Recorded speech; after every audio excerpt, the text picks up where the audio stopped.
नमस्कार दोस्तों, टाइटल और थंबनेल देख के आप सभी को अंदाजा लग गया होगा। आज के वीडियो लेक्चर के अंदर हम लोग चर्चा करने वाले हैं आपके बीकॉम प्रोग्राम और ऑनर्स के सेमेस्टर 6 के one of the most important subject business analytics को लेकर के। और जैसा कि आप सभी मेरी स्क्रीन पे साफ साफ देख पा रहे हैं, आज के वीडियो लेक्चर के अंदर हम लोग डिस्कस करने वाले हैं आपके बिजनेस एनालिटिक्स के एंटायर सिलेबस के वो तमाम मोस्ट इंपोर्टेंट 20% टॉपिक्स जिनको अगर आप लोग तैयार कर लेते हैं, जिनको अगर आप लोग प्रिपेयर कर लेते हैं, तो डेफिनेटली आप अपने फाइनल एग्जामिनेशन के अंदर more than 80% marks easily secure कर सकते हैं। उम्मीद करता हूं आप सभी इत्मीनान से इस वीडियो लेक्चर के दरमियान मेरे साथ आखिरी तक बने रहेंगे। और हाँ, अगर आपको ये वीडियो हेल्पफुल लगता है, कंटेंट यूजफुल लगता है, तो इस वीडियो को लाइक करके अपने तमाम दोस्तों के साथ शेयर जरूर करेंगे। तो विदाउट वेस्टिंग द टाइम चलिए शुरू करते हैं। माय डियर फ्रेंड्स, एक छोटी सी इंफॉर्मेशन और दे देना चाहता हूं, ध्यान दीजिएगा। चाहे आप लोग रेगुलर के स्टूडेंट हो, चाहे आप लोग एसओएल के स्टूडेंट हो, चाहे आप लोग एनसी वेब के स्टूडेंट हो, आपका एंटायर सिलेबस है 100% सेम रहने वाला है। लेकिन रेगुलर और एसओएल के अंदर एक बुनियादी फर्क आपको दिखेगा। जितने भी रेगुलर के स्टूडेंट है, आप सभी जानते होंगे, आपके बिजनेस एनालिटिक्स के केस में आपको यहाँ पर दो अलग अलग एग्जामिनेशन देने होते हैं। एक आपका प्रैक्टिकल एग्जामिनेशन होता है, एक आपका रिटर्न थ्योरेटिकल एग्जामिनेशन होता है। लेकिन अगर आप लोग एसओएल के स्टूडेंट हैं, तो एसओएल के केस में आपको कोई भी प्रैक्टिकल एग्जामिनेशन देने की जरूरत नहीं होती है। आपका केवल और केवल आपका जो रिटर्न थ्योरेटिकल एग्जामिनेशन है वही आपको देखने को मिलेगा। वहीं अगर आप लोग ध्यान देंगे, तो जितने भी रेगुलर वाले बच्चे हैं ना, आपके एंटायर सिलेबस के अंदर 5 यूनिट डाली गई है, यूनिट 1, यूनिट 2, यूनिट 3, यूनिट 4 और यूनिट 5। ध्यान दीजिएगा, जितने भी रेगुलर वाले स्टूडेंट है उनको यूनिट 2 थ्योरेटिकल एग्जामिनेशन के लिए तैयार करने की जरूरत नहीं है।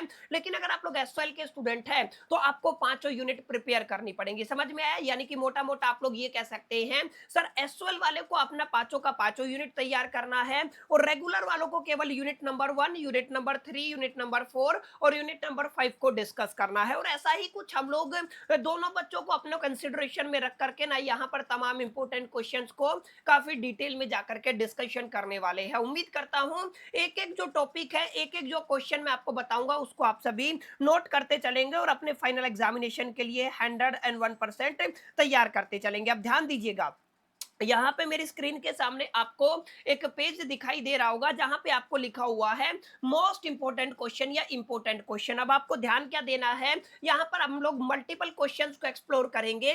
मैंने कुछ इस तरीके से क्वेश्चंस को डिजाइन किया है, जहां पर आपको एक ही क्वेश्चन के अंदर मल्टीपल कॉन्सेप्ट कवर हो जाएंगे, ताकि हमें ज्यादा क्वेश्चंस देखने को ना मिले। एक क्वेश्चन के अंदर उससे रिलेटेड टॉपिक्स को भी हम लोग एक साथ कवर कर सके। अब ध्यान दीजिएगा, स्क्रीन पे आप सभी को आई होप कि विजिबल होगा। सबसे पहला जो क्वेश्चन है, मैंने आपकी यूनिट 1 चैप्टर 1 से उठाया है, जहां पर हम लोगों ने डेटा के मीनिंग को पढ़ा था, डेटा के टाइप को पढ़ा था, हम लोगों ने डेटा साइंस के मीनिंग को पढ़ा था, डेटा एनालिटिक्स को पढ़ा था और type of the data analytics को पढ़ा था। इसका मतलब यहां से हर साल आपके फाइनल एग्जामिनेशन के अंदर एक सवाल आता है, आपको डिफाइन करना है फॉलोइंग टर्म्स को। सबसे पहले आपको डेटा का मीनिंग पता होना चाहिए, डेटा होता क्या है, क्लासिफिकेशन ऑफ डेटा का आपको पता होना चाहिए। इसके अलावा आपको डेटा साइंस के बारे में पता होना चाहिए। उसके बाद आपको डेटा एनालिटिक्स का क्या मीनिंग होता है, इसके बारे में आपको एक अच्छी खासी मालूमात होनी चाहिए। इसके अलावा आपको क्या करना है, आपको classification of the analytics with the example, यानी कि आपको क्या करना है, जो आपका डेटा एनालिटिक्स का क्लासिफिकेशन बनता है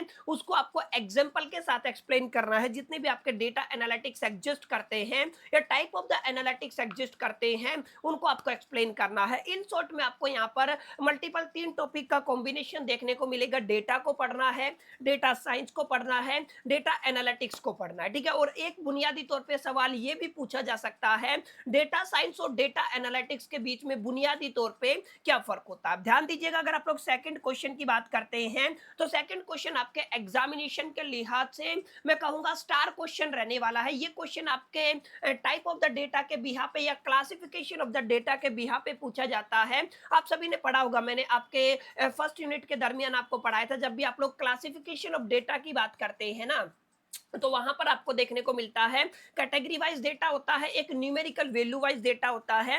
अब अगर आप सभी को याद हो तो कैटेगरी के अंदर हम लोगों ने एक आपका नॉमिनल और एक आपका ऑर्डिनल डेटा पढ़ा था। वहीं अगर आप लोग न्यूमेरिकल वैल्यू के बिहा पे बात करते हैं तो आप सभी ने स्केल डेटा को पढ़ा था। तो ये जो क्लासिफिकेशन है ना, ये आपके एग्जामिनेशन के प्रोस्पेक्टिव से स्टार क्लासिफिकेशन रहने वाला है। तो आपको याद रखना है नॉमिनल, ऑर्डिनल और स्केल डेटा होता क्या है, और इनको एक्सप्लेन करना है रियल वर्ल्ड एग्जांपल की हेल्प से, ठीक है ना। यानी कि जो भी आपको डेली लाइफ के अंदर जो भी आपको उदाहरण दे सकते हो आप लोगों को, उन उदाहरण की हेल्प से आपको एक्सप्लेन करना है, ठीक है।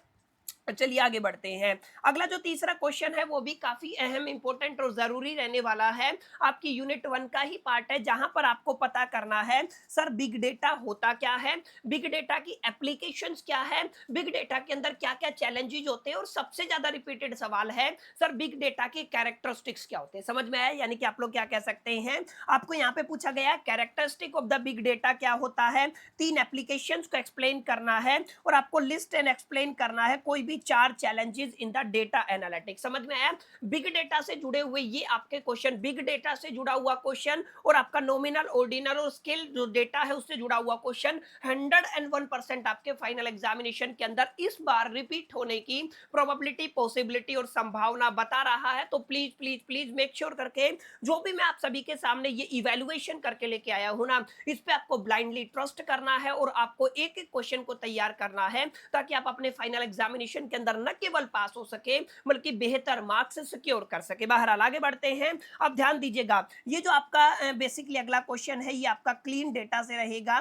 आपको बताना है डेटा क्लीन करने के लिए क्या क्या स्टेप आप लोग फॉलो कर सकते हैं, और कोई 5 प्रोसेस एक्सप्लेन करना है that are performed to prepare the data for the analysis. Data for the analysis को परफॉर्म करने के लिए कोई 5 प्रोसेस को आपको एक्सप्लेन करना, प्रोसेसेस को एक्सप्लेन करना, ठीक है। आगे बढ़ते हैं 5वें क्वेश्चन की तरफ। सर 5वां क्वेश्चन है आपको बताना different ways of the summarise the data. देखिए समराइजेशन ऑफ द डेटा से सवाल आता है, और ये जो आपका विजुअलाइजेशन हो गया, समराइजेशन हो गया, इंटरप्रिटेशन हो गया, ये यूनिट सेकंड का क्वेश्चन है, और यूनिट सेकंड केवल आपके एसओएल वाले बच्चों को करना है। तो ये वाला जो सवाल है ना, ये कुछ क्वेश्चन है, ये यूनिट सेकंड के क्वेश्चन है, तो ये केवल आपके एसओएल वाले बच्चों के लिए, रेगुलर वाले बच्चों के लिए नहीं है।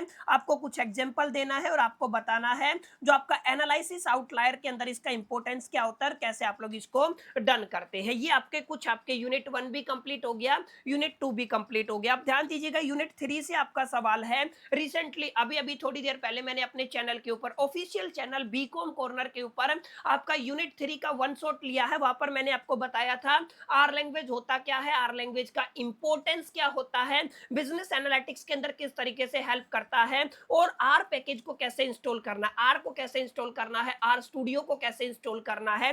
तमाम मुद्दों पर मैंने काफी डिटेल में आप सभी के साथ चर्चा की थी। तो यहाँ पे भी आपको देखिए इंस्टॉल एंड लोड कैसे करना है आर पैकेज को, आपको कोड एग्जांपल प्रोवाइड करना है, और आपको न्यूमेरिक और कैरेक्टर डेटा टाइप के बीच में डिफरेंस बताना। आप सभी जानते हैं न्यूमेरिक डेटा का मतलब तो जहाँ पे आप लोग नंबर्स के लिए साथ डील करते हैं, और आपका जो कैरेक्टर होता है वहाँ पे आप लोग अल्फाबेट्स के साथ डील करते हैं, ठीक है। तो बुनियादी तौर पे ये आपका इंपॉर्टेंट क्वेश्चंस की कैटेगरी में आता है, इसको आपको पढ़ना, ठीक है।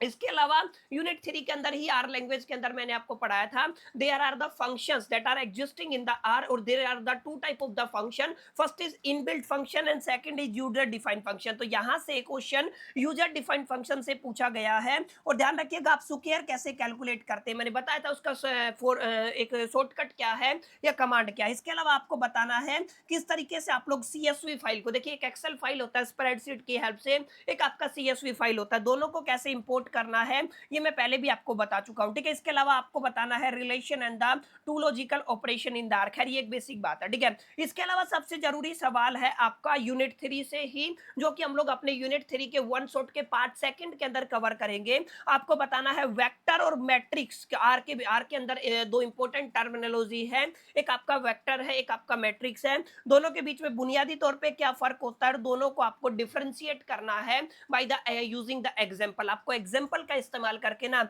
आपको इनको एक्सप्लेन करना। ठीक है, अगला क्वेश्चन बीसी टॉपिक से है, list differ from A vector and give a practical example for when you should use A list of instead of A vector. ठीक है, वेक्टर से जुड़ा हुआ सवाल है, आपको डिस्कस करना है structure of the data frame and explain why it's particularly useful for working with the tabular data. काफी अहम सवाल है, आपको बताना है स्ट्रक्चर ऑफ डेटा फ्रेम को एक्सप्लेन करना है और आपको एक्सप्लेन करना है क्यों पर्टिकुलरली ये यूजफुल होता है working with the tabular data. Tabular data के साथ ज्यादा अहम इंपॉर्टेंट और जरूरी क्यों होता है। ठीक है, तो ये आपको थोड़ा सा अपने दिलो दिमाग और जहन के अंदर बैठाना है। इसके अलावा आपको बताना है R code snipped using if else statement is determine whether a numeric is positive negative और zero, what is the purpose of applying a family of a function and how do they improve code efficiency compare to the traditional. ये question है, इसको आप लोग अच्छे से tackle कीजिएगा यहाँ पर। अच्छा, ये आपका वापस से रिपीट होता हुआ क्वेश्चन है, that is the explain the process of importing the CSV file in the R. मैंने बताया या तो आपको एक्सेल फाइल पूछेगा, प्लीज नोट कर लीजिएगा, या तो आपसे .csv फाइल पूछेगा। यहां से अक्सर आपके फाइनल एग्जामिनेशन के अंदर एक सवाल रिपीट होता हुआ दिखाई देता है। तो इन क्वेश्चंस को आपको अच्छे से अपने दिलो दिमाग और जहन के अंदर बैठाना है अगर आप लोग चाहते हैं एंड मोमेंट पे इस पर्टिकुलर सब्जेक्ट के अंदर न केवल पास हो जाए बल्कि अच्छे मार्क्स सिक्योर कर सके। अब कुछ छोटे छोटे क्वेश्चन और हैं जिनको आपको पढ़ लेना है। ये आपके यूनिट सेकंड का हिस्सा है। आपको हिस्टोग्राम क्रिएट करना है, scatter plot using the data seat of your choice. आप अपनी चॉइस के किसी भी डेटा सीट का इस्तेमाल करके हिस्टोग्राम एंड स्कैटर प्लॉट को एक्सप्लेन करना। ठीक है, उसको क्रिएट करना है।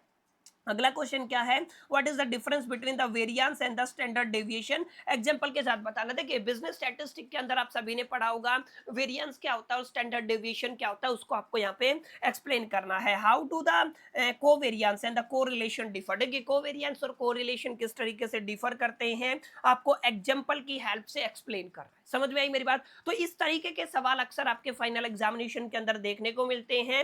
ये कुल मिलाकर के 10-12 क्वेश्चन बनेंगे, 15 क्वेश्चन बन जाएंगे, जिनको अगर आप लोग तैयार कर लेंगे तो एंड मोमेंट पे आप लोग न केवल पास हो सकते हैं बल्कि बहुत बेहतरीन, बहुत अच्छे मार्क्स माय डियर फ्रेंड्स अपने फाइनल एग्जामिनेशन के अंदर सिक्योर कर सकते हैं। अब अगर आप लोग इस सेशन का पीडीएफ चाहते हैं, अगर आप लोग पीडीएफ डाउनलोड करना चाहते हैं तो आपको इस वीडियो को लाइक करना है, अपने दोस्तों के साथ शेयर करना है और वीडियो के नीचे कमेंट करना पीडीएफ। साथ साथ हमारे official Telegram channel that is the BCom corner, note कर लीजिए हमारा ऑफिशियल टेलीग्राम चैनल क्या है, बीकॉम कॉर्नर है, इसको ज्वाइन कर लीजिएगा।